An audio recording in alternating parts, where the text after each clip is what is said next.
Everyone is talking about Kojic San soap, Kojic San soap. You can't just get any Kojic San soap you see in the market just because it's written Kojic San on it or it looks like Kojic San.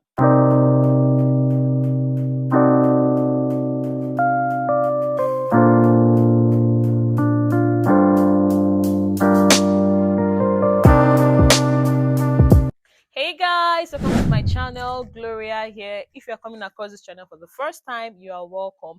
Please don't forget to like, share and subscribe to my channel. You can also click on the post notification to get notified whenever I post a new video. So in today's video guys, we'll be talking about this soap, the Kojic San soap. I'll be sharing with you the benefits of this soap and some things to look out for before purchasing this Kojic San soap, because it's only when you use the original of the soap you can get from its benefit. Kojic San soap is not a whitening soap. This is not a whitening soap, neither is it a bleaching soap. Kojic San soap is a lightening soap because of the active ingredient in it, which is the kojic acid. You just need to rub it in that particular area for like 2 to 3 minutes, allow it to stay for like 2 to 3 minutes, then you wash up. I'm trying my best to make this video short, not too long, because it's my first video, so I will try to be a bit quick and more details. Soap help to clear hyperpigmentation around the neck area, the armpit, the thighs. If you have dark thighs or any place you have hyperpigmentation in your face, I've been using this soap for a very long time, but like I said, it's not something you use continuously. You use it for a particular period of time, and once you've achieved what you want, you just need to stop using it. So these are the tips for you to check out before buying this soap. One is the pack. The pack of this soap is not that like too white. I don't know. Let me just not just say the pack, because it's not the main thing, because they have Kojic San soap that has different this thing pack, you understand. If you want to get this particular one, you check the pack, and two, you have to check the batch number. It has a batch number, barcode, manufacturer date, expiring date. So let me be details. This is the barcode. I will set it up somewhere here. And you should also know that this Kojic San soap is made in Philippines. This BV, Beauty Elements Venture, yeah, you need to look out for it too.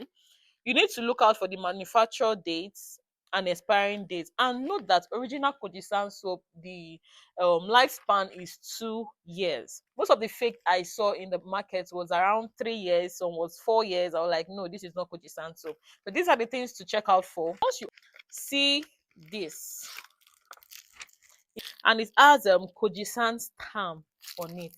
I mean, looking at the color, it has this yellow orange color, you understand. It's not deep, it's not too light, it's just normal. People said orangey smell.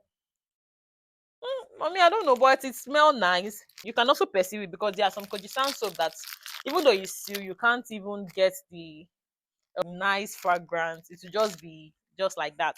But the original one, even with the pack, you will still perceive the smell on it. That's just one thing to differentiate between the fake and the original. And the other thing you should note about the soap, that it lathers very, very well.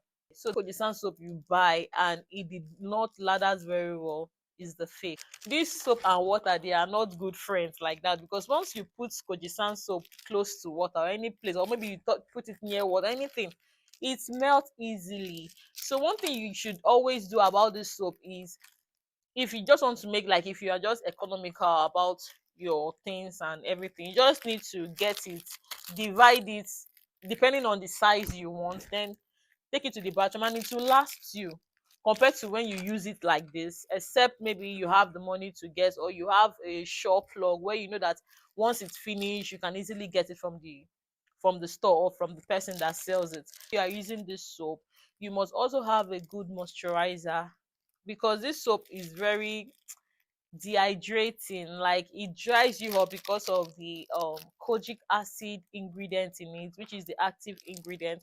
So after applying it on the affected area for 2 to 3 minutes, just wash it off and use a good moisturizer to moisturize the um, affected area. I hope this video was helpful. If you have any question, let me know at the comment section. Please don't forget to subscribe to my channel. Bye.